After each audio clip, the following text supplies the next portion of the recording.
وصحبه أجمعين. اللهم رب اشرح لي صدري ويسر لي أمري واحلل عقدة من لساني يفقه قولي. اللهم رب زدنا علما وارزقنا فهما. اللهم علمنا ما ينفعنا وانفعنا بما علمتنا. اللهم فقهنا في الدين وعلمنا التأويل برحمتك يا أرحم الراحمين. Bapak Ibu yang dirahmati Allah Subhanahu wa taala, kita lanjutkan pembacaan tafsir Jalalain masih di surah Al-Imran ayat 168. Masih tentang sifat munafikun yang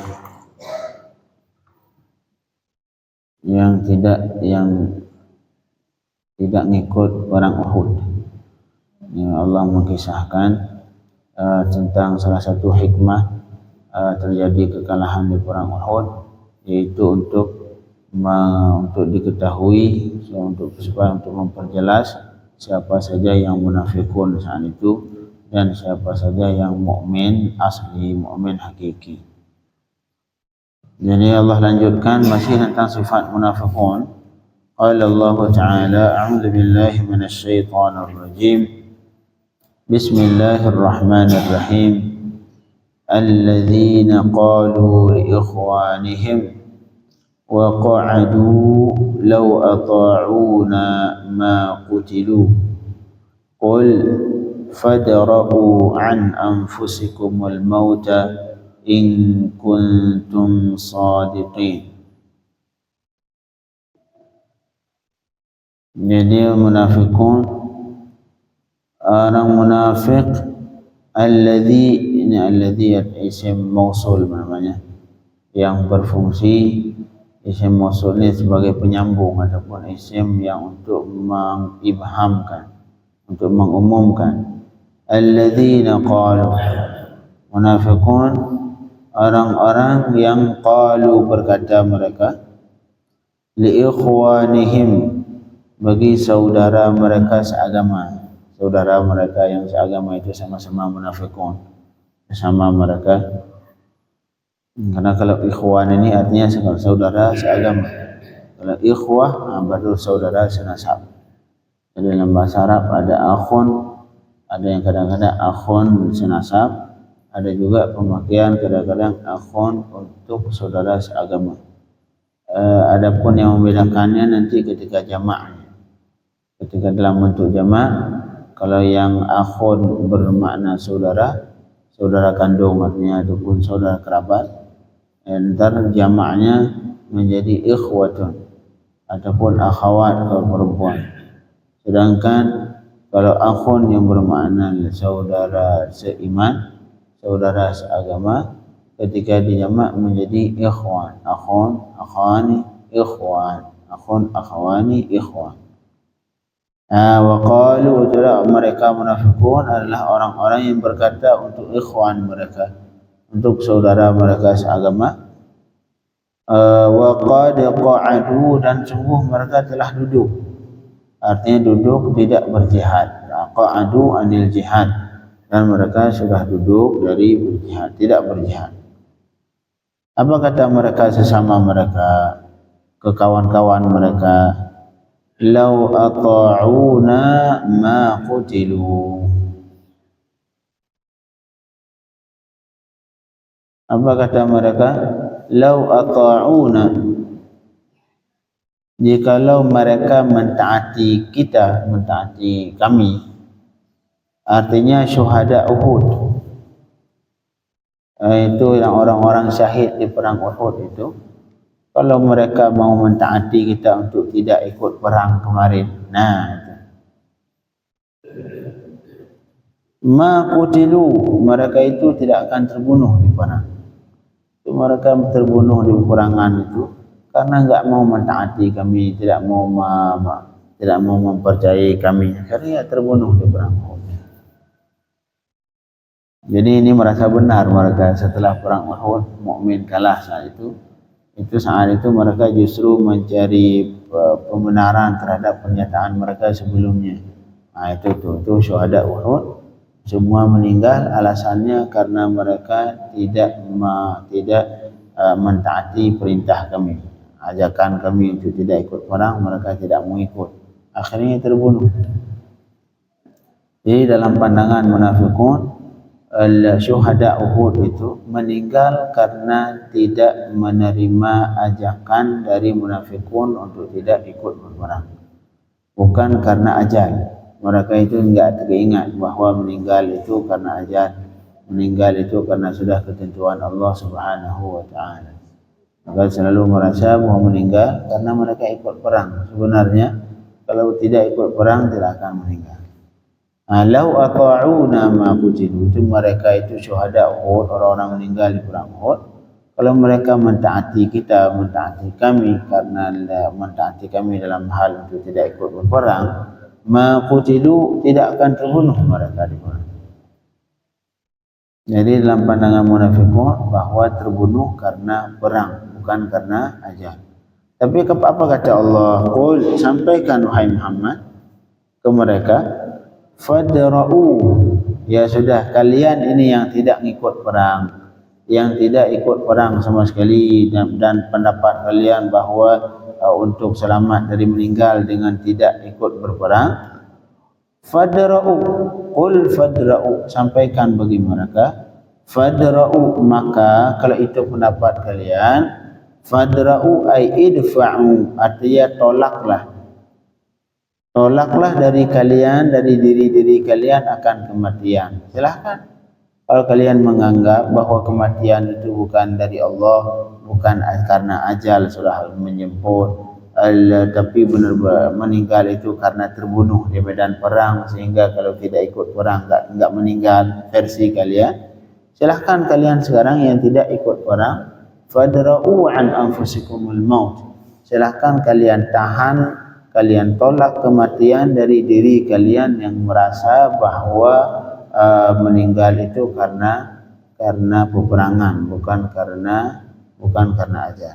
Qul fadra'u, kalau itu pendapat kalian, kata Allah, fadra'u, maka tolaklah dari diri anfusikum, dari kalian, akan al-maut, akan kematian. In kuntum shadiqin, jika adalah kalian itu yang benar pada sesungguh duduk tidak ikut berperang, yunji minhu, bisa menyelamatkan dari kematian.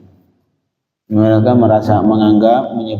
menyatakan bahwa duduk untuk tidak ikut berperang, berdiam diri untuk tidak ikut berperang, itu kata mereka menyelamatkan dari kematian. Sehingga orang-orang yang meninggal di perang Uhud mereka salahkan. Ini karena mereka ikut perang. Seharusnya kalau enggak ikut, mereka masih selamat, masih hidup. Kata Allah, fadra'u, maka tahanlah, tolaklah kematian dari diri kalian kalau memang kalian itu benar-benar, kalau memang kalian benar tentang pernyataan kalian bahwa duduk untuk tidak ikut berperang bisa menyelamatkan dari kematian. Tapi subhanallah, walaupun munafikun menyebutkan hari itu, tapi Allah memberikan bukti bahwa meninggal karena ajal. Di hari itu munafikun yang tidak ikut perang disebutkan dalam riwayat, wa warada annahu nazala bihil maut wa hum fi duwarihim famata minhum sab'un min ghairi qitalin fi yaumi Uhud. Disebutkan dalam riwayat bahwa munafikun yang tidak ikut berperang, Allah untuk membuktikan salah pernyataan mereka, di hari perang Uhud yang tidak ikut perang dari kalangan munafikun, Allah turunkan kematian di mereka, di rumah mereka. Sehingga di perang Uhud saja, dalam satu hari terjadinya perang Uhud, munafikun meninggal 70 orang di rumah. Sehingga sama, yang meninggal dalam peperangan dari kalangan mukmin dengan yang meninggal di rumah dari kalangan munafikun sama. Karena meninggal bukan karena ikut perang, bukan karena tidak duduk untuk tidak berjihad, tidak bisa menyelamatkan dari kematian. Kematian benar-benar datang dari Allah Subhanahu wa taala. Ini yang tadi munafikun menyebutkan. Kalau mereka enggak ikut perang, sungguh mereka enggak meninggal. Sedangkan munafikun ini enggak sadar bahwa di hari yang sama munafikun yang tidak ikut perang Allah meninggalkan, Allah wafatkan mereka sebanyak 70 orang dalam satu hari. Semua Allah turunkan kematian, turunkan malaikat Israel ke rumah-rumah mereka. Akhirnya di hari perang Uhud mereka juga meninggal 70 orang. Sama seperti bilangan syuhada yang meninggal di dalam perang Uhud.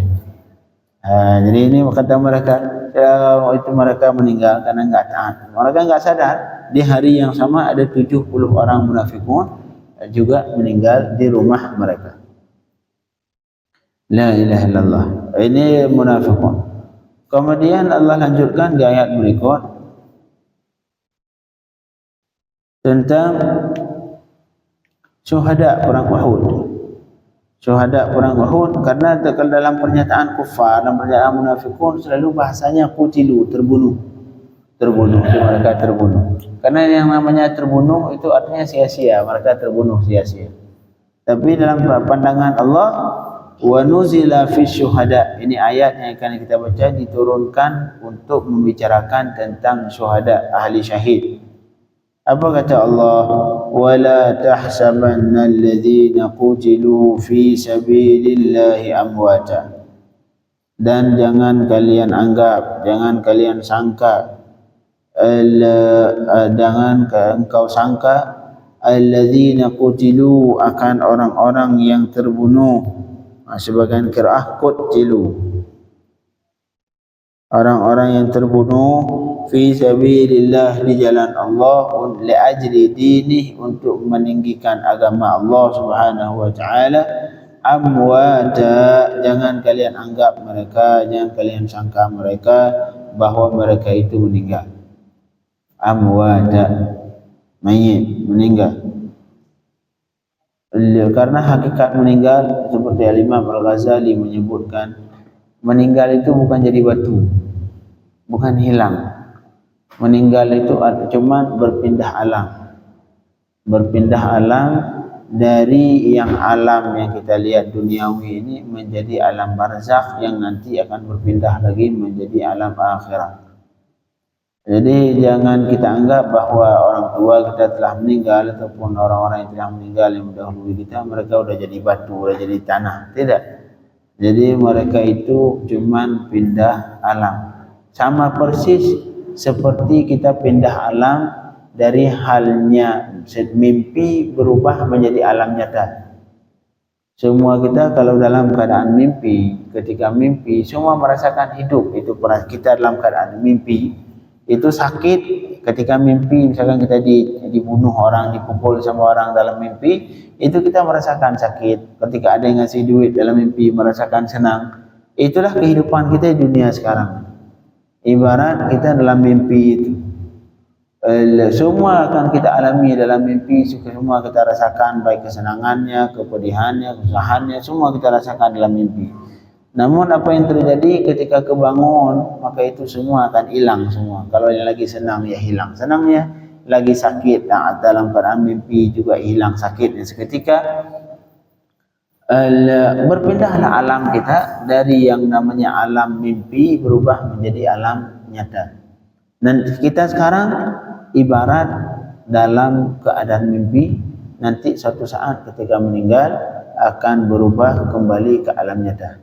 Sehingga Rasul sallallahu alaihi wasallam menyebutkan sebagai riwayat an-nasu niyam. Wallahu a'lam ini kayak hadis atau bukan. Yang zahir kayaknya hadis. An-nasu niyam. Manusia ini tidur. Manusia ini sedang tidur semua. Kita sedang pulas semua, mimpi semua sekarang. Fa idza matu intabahu. Maka ketika mereka meninggal, saat itulah mereka sadar. Saat itulah mereka akan sadar. Artinya justru dalam pandangan Rasul, kehidupan yang hakiki, yang nyata adalah kehidupan setelah meninggal. bukan kehidupan ini. Sekarang kita lagi tidur semua, lagi tidur, lagi mimpi. Ntar meninggal, saat itulah baru kita masuk dalam kehidupan yang nyata. Ya, kalau tidak sebaliknya, kalau kita enggak menganggap alam akhirat itu alam ilusi, alam fiktif. Sekaranglah alam yang hakiki. Enggak, dalam versi pandangan Rasulullah yang kita jalani sekarang ini cuma alam mimpi yang nanti suatu saat akan kita tinggalkan, kita berpindah ke alam yang hakiki. La ilaha illallah. Kata Allah Subhanahu wa taala, la tahsabanna alladhina qutilu fi sabilillahi amwata. Jangan sama sekali. Tahsaban pakai nun taukid di ujungnya, tahsabanna pakai nun yang bertasydid di ujung, itu untuk menguatkan, artinya untuk menguatkan benar-benar jangan sama sekali. Dan jangan sama sekali engkau menganggap, menyangka bahwa orang yang telah meninggal itu di jalan Allah, mereka itu amwata, benar-benar meninggal seperti batu. Tidak, tapi terus bal ahya, akan tetapi mereka itu hidup inda rabbihim, di sisi Tuhan mereka. Di sisi Tuhan mereka hidup. Disebutkan arwahuhum fi hawasil tuyur khadr. Disebutkan dalam hadis, ruh mereka itu dalam sayap-sayap burung yang warna hijau, tasrah fil jannah haitsu sya'at. Itu mereka, arwah mereka bersama burung tadi berjalan di surga dimanapun ia kehendaki. Itulah ruh orang para syuhada. Saat meninggal maka ruh langsung diangkat oleh Allah Subhanahu wa taala untuk mengelilingi surga Allah Subhanahu wa taala dengan burung yang warna hijau. Dikisahkan Sayyidina Ja'far itu paman Rasulullah. Beliau salah satu orang yang meninggal syahid di medan perang. Satu ketika Rasul lagi duduk sama sahabat, kemudian melihat ke atas, senyum. Sahabat bingung, mana Rasul kok tiba-tiba melihat ke atas senyum sendiri. Tanyalah setelah itu Rasul, ma bik, ada apa yang kau alami sehingga engkau senyum ketika melihat ke atas? Apa kata Rasulullah? Saya melihat Sayyidina Ja'far bersama malaikat lagi terbang. Saya melihat Sayyidina Ja'far bersama malaikat lagi terbang. Akhirnya beliau senang, senyum. Sallallahu alaihi wasallam. Jadi orang mati syahid yang dianggap meninggal, tapi justru mereka yang hidup, yang hakiki, yang kita ini yang meninggal nanti. Kita ini yang meninggal. Dalam meninggal sudah kita habis. Semoga kita semua isi surga Allah Subhanahu wa taala. Amin ya rabbal alamin. Meninggal husnul khatimah. Bal hum ahya, tetapi mereka itu adalah hidup inda rabbihim, di sisi mereka, karena ruh mereka dibawa sama burung yang warna hijau untuk mengelilingi surga kemanapun yang ia kehendaki. Kama warada fil hadis, seperti yang tersebutkan dalam hadis.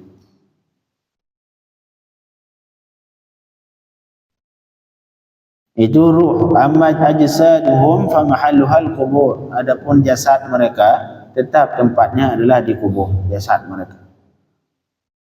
Ghair, cuma kalau apa faedahnya jasad di kubur, ruh terbang ke surga, apa hubungannya? Ghair annal arwah laha ta'alluqun biha. Ini subhanallah. Walaupun badannya, kalau di dunia enggak, kalau badan udah pisah sama ruh sudah putus. Tapi di alam akhirat, di alam barzakh, ghair, melainkan sesungguh ruh baginya memiliki hubungan dengan badan. Nah, di sana walaupun jasad mereka dikubur, ruh mereka terbang ke surga seperti dalam hadis, tapi tetap ada hubungan. Tetap ada hubungan. Falidzalika, karena itu, la yahsulu li ajsadihim bala. Tidak terjadi pada jasad mereka kerusakan. Jasad mereka enggak busuk. Jasad kita paling bertahan 2-3 hari, setelah itu busuk sudah. Udah dimakan ulat sudah. Jadi santapan ulat setelah kita meninggal semuanya. Tubuh yang kita banggakan ini, yang kita olahraga tiap hari, yang kita jaga tiap hari ini, suatu saat akan jadi makanan ulat semua, akan tinggal tulang belulang, akan berubah, akan menjadi itu makanan ulat. La ilaha illallah Muhammadur Rasulullah. Jadi ruh mereka, walaupun ruh di surga, badan mereka di kubur, tapi tetap ada hubungan.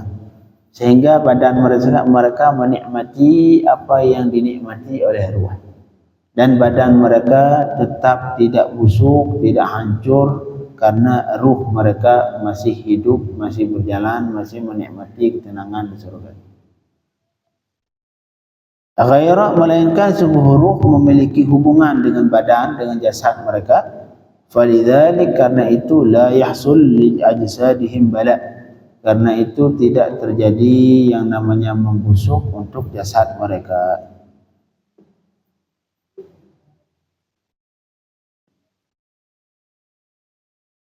La ilaha illallah. فأرواحهم لها جولان عظيم من البرزخ إلى أعلى السماوات إلى داخل الجنان. Maka ruh mereka itu memiliki perjalanan yang lama, dari barzakh menuju ke langit tertinggi dan menuju ke surga Allah. Itulah ruh mereka bermain bersama burung tadi. Cuman wa ma wasala liruh min an-na'im yahsulu lil jismi aidan. Dan apa yang dirasakan oleh ruh, kenikmatan yang dirasakan oleh ruh, yahsulu lil jismi aidan, juga akan dirasakan, dinikmati oleh jisim, oleh badan. Oleh badan mereka. Wadzalika, itu kalau beliau di sini ulama mengumpamakan seperti nadhirun naim. Itu seperti orang, bandingan seperti orang tidur. Sama persis seperti orang lagi tidur. Fa inna naim, karena sesungguh orang tidur, yara anna ruhahu fil masyriq, ia melihat bahwa ruhnya di masyriq ataupun di maghrib, ma'a kauniha muttasilatan bi jismih, padahal ruhnya itu masih kesambung sama badannya. La ilaha illallah.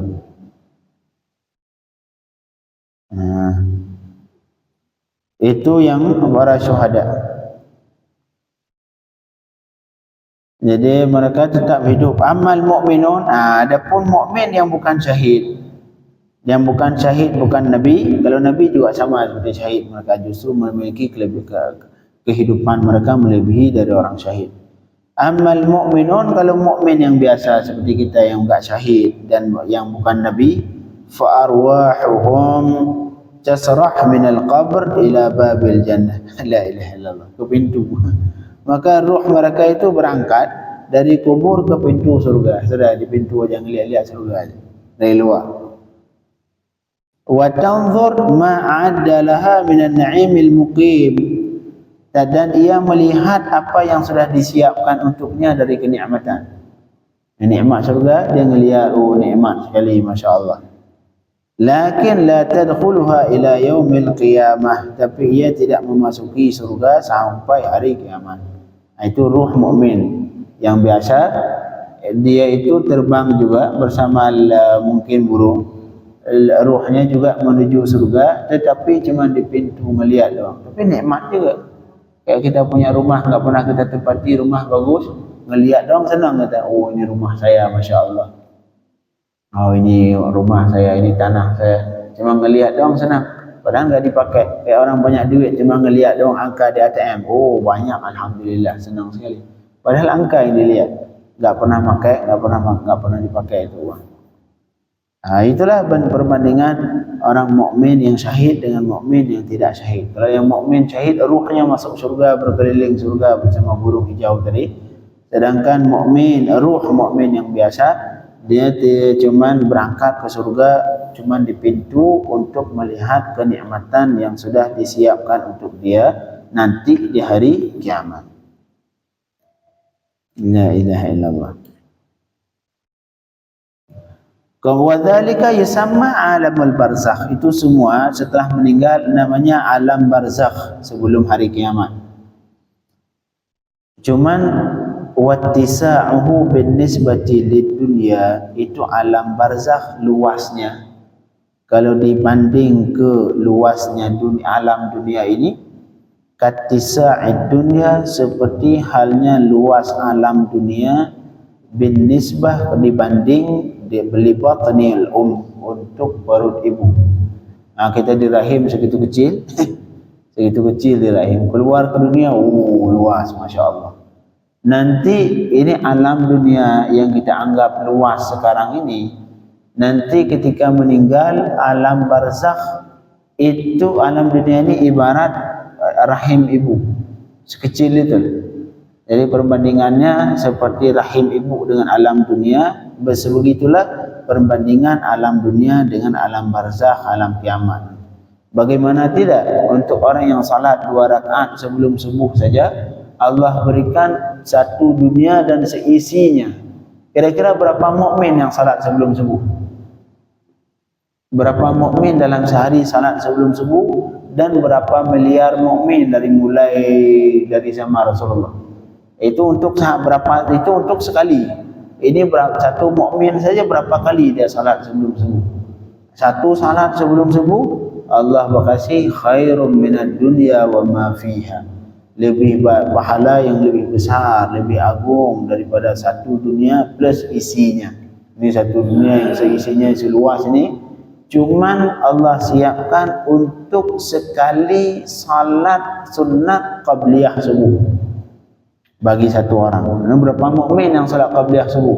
Dan satu mukmin sudah berapa kali salat qabliyah subuh?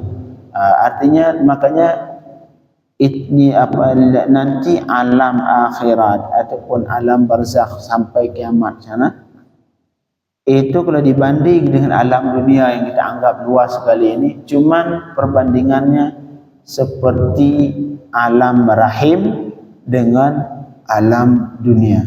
Ini yang kita lihat ini sekarang, seperti alam rahim yang kecil. Nanti ketika setelah meninggal, la ilaha illallah. Balhum ahya, akan tapi mereka itu hidup di sisi Tuhan mereka karena ruh mereka mengelilingi surga. Yurzaqun, yang diberikan makanan, direzekikan ke mereka. Ay ya'kulun min thimaril jannah. Ini subhanallah, para syuhada. Semoga kita diberikan pahala syahid oleh Allah Subhanahu wa taala, meninggal dalam keadaan berdiri. Ini harapan mukmin, harapan salafus salihin dari sahabat, tabi'in, tabi'in, semua mereka berharap, ya Allah berikan meninggalku dalam keadaan berdiri. Bukan meninggal di kasur karena kanker, meninggal karena kanker, meninggal karena sakit jantung, enggak mau mereka. Meninggal harus dalam keadaan berdiri karena kena tebas pedang. Itu bagus. Seperti yang kata yang akhir-akhir ni, saya yang petinggi Hamas dari Yahya Sinwar, salah satu ceramahnya, saya lebih baik meninggal di perang 10.000 kali, mending saya lebih memilih meninggal di perang dibanding meninggal karena rudal, katanya. Saya lebih memilih 1000 kali meninggal karena rudal dibanding meninggal karena sakit kanker, sakit jantung. Enggak mau meninggal di kasur. Itu para syuhada, orang Islam yang hakiki, yang berkeinginan masuk surga tadi, mereka berkeinginan semua mau meninggal di perang, tidak mau meninggal karena kanker. Kalau kita meninggal kayak meninggalnya kita hampir sama seperti mati anak ayam. Mati ayam karena virus, karena kanker, karena sakit jantung, karena sakit ini sakit itu, semua meninggal di kasur. Enggak ada dari kita yang berkeinginan meninggal ketika sambil berdiri, sambil berperang. Itu baru, itu mukmin yang sejati. Itu seperti yang dilakukan, yang dialami oleh para sahabat, para tabi'in, tabi'in yang berkeinginan semua cita-cita mereka meninggal karena pedang, bukan karena sakit jantung.